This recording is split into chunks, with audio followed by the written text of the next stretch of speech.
All right, I'm getting ready to watch episode 2 of My Hero Academia, and I really enjoyed episode 1. And a lot of people told me you would enjoy episode 1, but sometimes until you see it for yourself, you never know how much trust or faith or whatever to have in recommendations. But I really enjoyed it, so let's see what happens in episode 2. I've heard the first 2 episodes flow together really nicely and have a good impact, so I'm not going to delay any further. Let's just go ahead and get into it.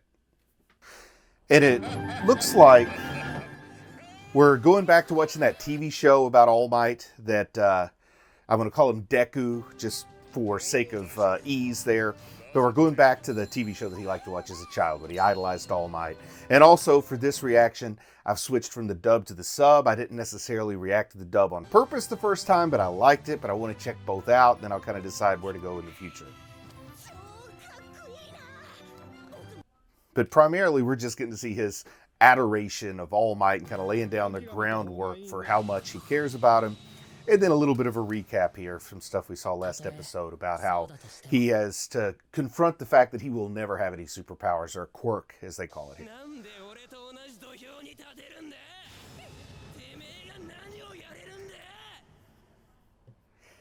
And showed him getting bullied for not having a quirk.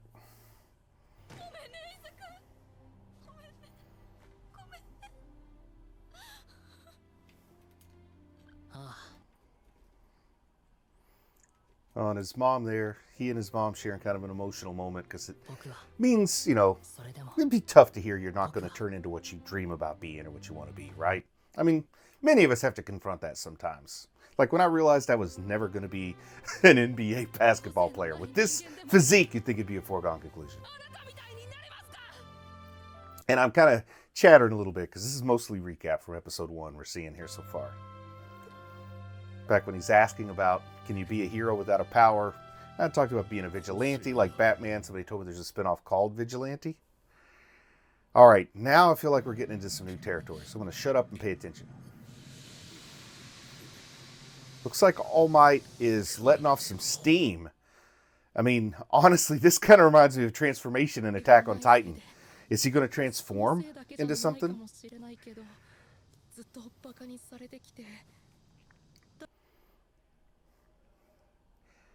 And he's pretty,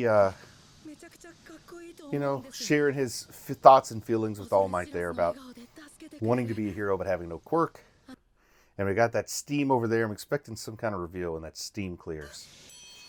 Oh, look at this! He's like this scrawny dude. And he's not just a scrawny dude. He's kind of I would say an aesthetically not pleasing scrawny dude. Now, I wasn't expecting that twist, but I like it. Kind of an Incredible Hulk transformation. Or even think of like Captain America. Steve Rogers before he got the super soldier serum. So it's a little bit of a combination of Captain America and Incredible Hulk there. I like that. But anyway, during the OP, I do like to remind folks that I have a Patreon now. And I know a lot of you are already aware of the Patreon. Some of you are already Patreon members. Some of you are watching this on Patreon. But if you're just curious about what's going on over at the Anime Dad Patreon, well, there is a link in the video description. Feel free to check it out.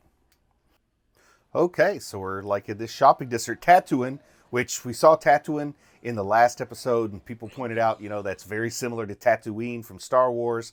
Apparently the My Hero Academia creator's a big Star Wars fan, so they've told me to look for basically Easter eggs that have to do with Star Wars, superheroes, science fiction, Western culture, like the Texas Smash here, of course, from the All Might. And we've still got that globby character in a 2-liter bottle. And there we have the school bully kicking the bottle. Oh no, the lid just came off. So now the villain can escape from his 2-liter dungeon. Oh, and they're kind of thinking back on Deku there, their classmate with no quirks who they seem to enjoy bullying to an unhealthy degree. Oh, he's got those fire hands. Man, the bully has a pretty intimidating power there with the fire hands, the hot hands, heat hands, whatever you call them.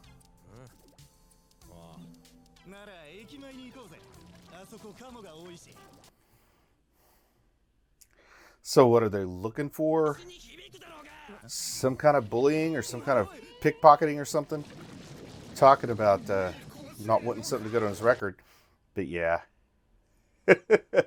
What It Takes to Be a Hero is the name of the episode. And I think we're going to find out that what it takes to be a hero has nothing to do with a quirk. At least, that's what you'd assume, right? But look at All Might. He suddenly turned from a superhero into, I'll be honest, kind of looks like some of our local meth heads from 10 years ago. He's not got a healthy appearance there. Bleeding from his gums? Definitely malnourished. He's comparing being All Might as like he has to flex to do it. So it's like sort of a flexing your muscles for a prolonged period of time. Eventually you get exhausted and you have to stop. I like that, but oh boy. He looks like, this would make a great like creepy Image Comics character from like 2003, 2004, maybe a little bit older.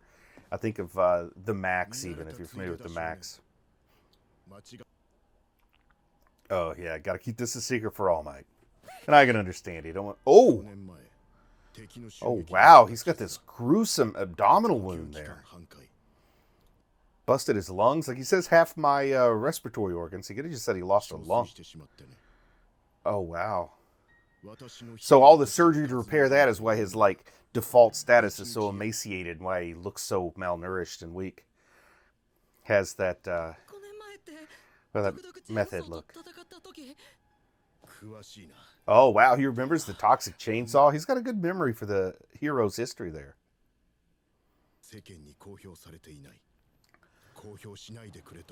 Oh, and he's talking about this fight where he got injured so badly. It was kind of a secret, not made for public consumption. But now we're seeing how much suffering is going on below the surface with All Might, showing his own vulnerabilities and giving him a dimension of humanity and showing that not everything is just easy. Because it's really hard to care or to get behind somebody when everything's just too easy. That's always been the problem with Superman over the years. But I like what they're doing here with All Might. Oh, but he's also given some discouraging words to Deku there. And thank you to the commenter who told me it's okay to call him Deku, because that's easier to pronounce than his given name for me, at least. Yeah, he's talking about being a police officer. You know what? They're not always popular in every segment, but, he's making a valid thing. How about be an ambulance driver? You can be a hero without superpowers if you're a paramedic and you're helping, people that are hurt and injured. But I do like that. It's actually some good practical advice. Don't go into it for the celebrity of being a superhero. Go into it so you can actually help society. And there's plenty of ways to do that. Oh, he just realizes he lost his 2-liter jug of villain. And then we know that the Hot Hands bully from school is being confronted by the gooey villain. And is All Might too weak to go back into his hero form again? So who's going to deal with this terrible villain? Oh, and he's going just to be like a fan. He wants to see which superhero is going to show up to fight this villain. But something tells me he's going to find himself doing something heroic very soon that shows just how much more there is to being a hero than superpowers, right? How much more there is than a quirk. Pretty well-tread stuff in the superhero genre, but it's universal. It's perfect. It works. There's 1,000 ways to tell that story. And he's back to Tatooine.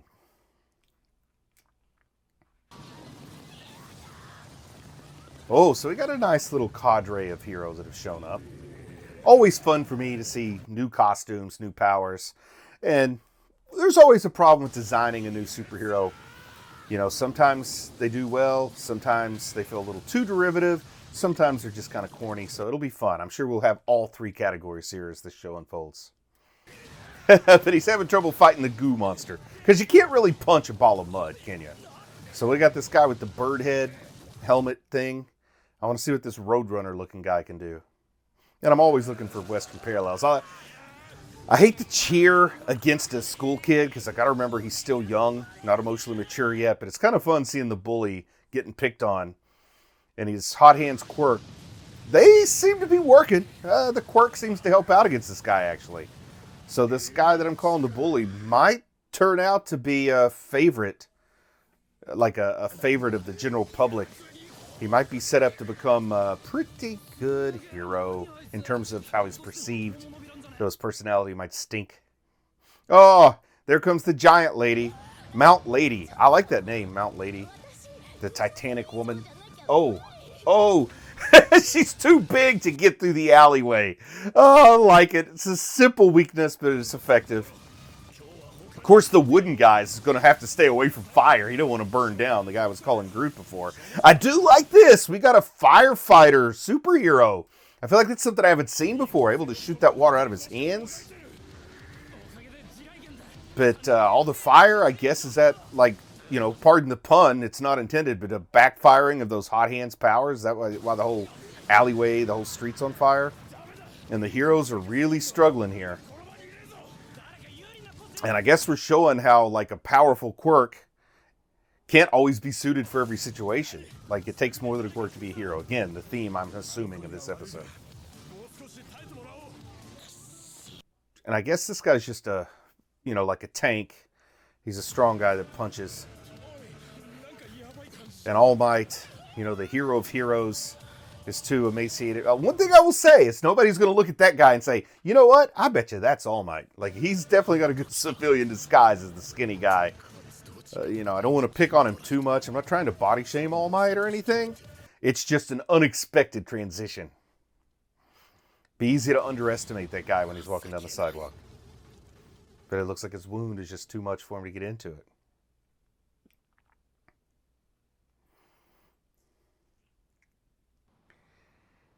Okay, the city suddenly seems quiet. Maybe we're just in a different part of the city. Maybe... Oh, here's this study of all the heroes. I like this. I could see myself keeping a notebook like this. Of course, you know, my notebook would be filled with fictional characters, whereas in his world, they're all real.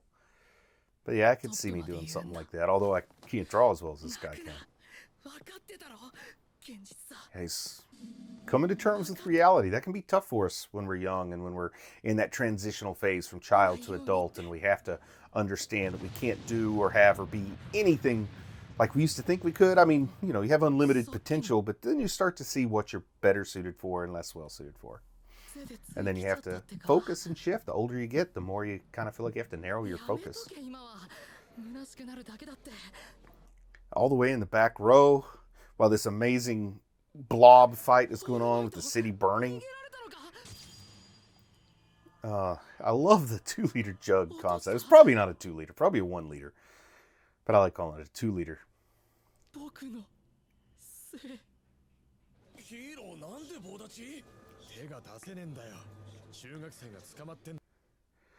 So, I do like this, that the junior high student, even though we know he's a bully, to the public at large, it's a hostage who's a junior high student being suffocated. Here Deku is, remember back to when he was the junior high student that was captured by the glob. So now are people thinking, maybe they think that All Might was defeated. Maybe they don't understand exactly what happened. And All Might unable to transform right now, so maybe they even start to think All Might's dead at this point. Which would be, you know, rough for society. If your Superman / Captain America has died. And here he's even upset with himself because his own injuries inhibiting his ability to do anything. And all the heroes are like, we don't have what it takes to win this fight. So we're just standing by, you know, damage control, crowd control. Let's try to contain it until the right guy shows up. But sadly, little do they know, the right guy may not be able to show up. Unless the right guy is something we're not expecting. Or somebody we're not expecting. Right, Deku? Oh, man, what is up with the teeth? I guess that's the glob monster's teeth, but the way it lines up with the bully's mouth, it's kind of cool. It's like when a dog puts Grandpa's dentures in its mouth. It just kind of has that cool effect. Oh, and Deku's going to rush in? Is he going to rush in and help? Despite having no quirks, because he has so much sympathy for his own bully. He's going to rescue the guy who's made his life a living HE double hockey sticks. Because that is what it takes to be a hero. Not a quirk, but bravery and a sense of a certain type of morality and wanting to help and to save and to rescue with no regard for your own benefit. However, I would say it's probably pretty silly to rush into a burning alleyway when you're a junior high kid. If you're a junior high kid, please don't do that. But it works great in an anime. Oh, Oh, so how's the fight going to unfold here? What's he going to do? Just go in and, like, just confuse him? I mean, I'm a hero because my legs rushed into action without my brain telling him to. I like that, but I guess all he's doing is confusing and distracting the blob monster. But he's showing he's got the bravery, the courage, the cojones, and the chutzpah to tackle it. Okay. So is he going to give him that moment of distraction he needs? This is like filling my heart with like pride and joy for this guy I've only known for about 45 minutes now. You know, like the first episode plus whatever I'm watching here, less than 45 minutes. But it's like, this is what it means to be a hero. He's inspiring All Might to dig deep also. Like a hero can inspire others to be the best they can be. And then the other heroes beside are like saying, hey, if this kid has the bravery to rush in, then why are we standing on the sidelines? This is pretty inspiring. Pretty inspiring indeed. It didn't take long to really like try to get into our hearts, and there's All Might, a feeling of triumph. You know, he saw Deku rush in, and he's like, I got to try, I got to dig deep. Give it 110% and all those cliches. All right. Blood spewing out of his mouth because he hurts so bad. Talking about pros are always risking their lives, and here you are risking yours. Maybe you are a pro. Detroit Smash. So I guess the Texas Smash and the Detroit Smash are different punching techniques, but they both have those American cities named after them. Awesome. I think somebody told me All Might went to school in California. That's part of his backstory. Hope that's not too much of a spoiler for me. Oh, and I love this like whirlwind. Like a tornado of battle there. And I think Deco did show you could be a hero without a quirk. Deku, not Deco. I'm thinking like Art Deco. Everybody just standing by, awestruck. Poor Mount Lady couldn't get through the narrow alleyway, which I can't get over how funny that was. Oh, they even triggered rain to come from the skies because of the wind and the updraft that was created in this battle. All Might made clouds. That's how powerful All Might is. He can even control the weather. And this theme song they're playing for him right now, to me, very reminiscent of John Williams' Superman theme song. I mean, it's not that theme song, but it's a feel-alike. Not a sound-alike, but a feel-alike. It feels like it. So it's pretty clear the emotions that the creators of this anime are wanting to evoke with All Might, particularly in this moment. And you can say Deku's is Jimmy Olsen laying there on the ground. Oh, wow, the sludge was all over the place. Put it in garbage bags, delivered it to the cops. I love it. All Might doing a media appearance here.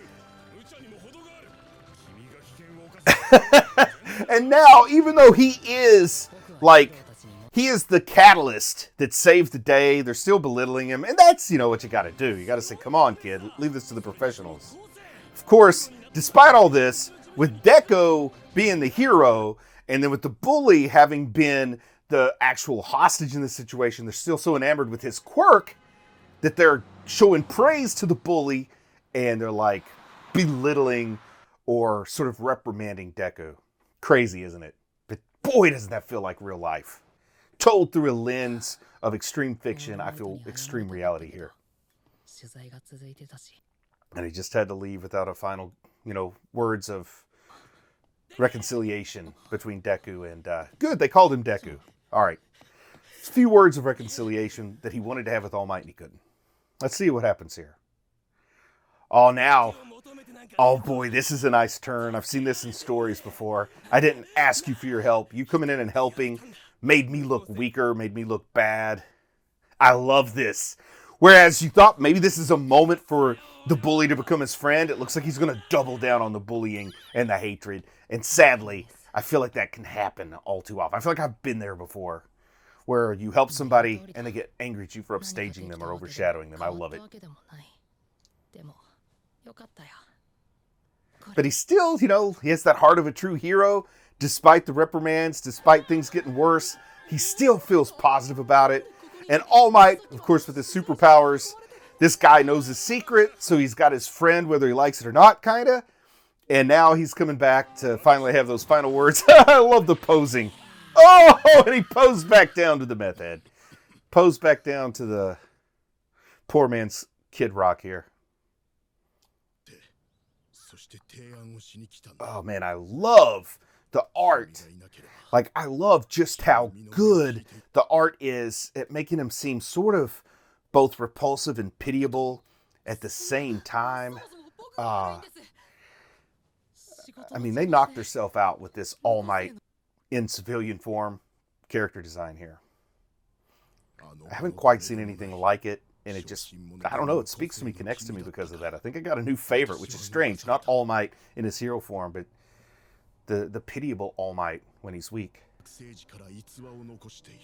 Oh, he's telling him about the stories of heroes, and sort of what we're saying. The thing they have in common is this bravery, selflessness, sense of morality, rushing into action without thinking about the consequences. That could be a very bad thing too. Come on. As a person who looks like someone addicted to crystal meth, rushing into decisions without thinking about them could be bad. Oh, his mom's sorry to Izuku, but what she got, she's sorry he didn't get a quirk. And he's crying, thinking back to his mom. I'm not very emotionally touched by that, but I can see how some people would be. The tears there feel real. Being told, like in such quick succession, that you can't be a hero, and then that you are a hero, but it's almost like a hero people don't appreciate. Others are going to get the credit for his heroic action. But he heard that core trait of what it takes to be a hero is not a quirk. It's rushing into action.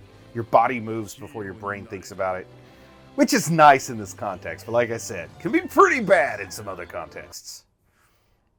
Oh, the tears. I've heard people were moved to tears at this episode, and I can absolutely see how. And I think it's very relatable what we're seeing Deku go through in this first 2 episodes, like mini story arc. Oh, foreshadowing! He does become the greatest hero. So this is like a hero's journey, like as literal as it can be a hero's journey, where he is that farm boy that seems like he should be nothing, and he's going to become the greatest hero the world has ever known. I love my fantasy stories, my Campbellian archetypes. I am a sucker for these well-studied heroes of myth, the power of myth, and it's going to unfold before our eyes. I'm so in for what's going to happen with this show, at least this season. There's a lot of episodes, like I said before. When you got a lot of episodes, they can't all be winners, right? You got a lot of seasons. The seasons can't all be winners. As a Game of Thrones fan, I learned that the hard way. But I'm so fired up for this first season at the very least. I love what we've seen, and what I'm going to call this mini story arc. These first 2 episodes really flow together well.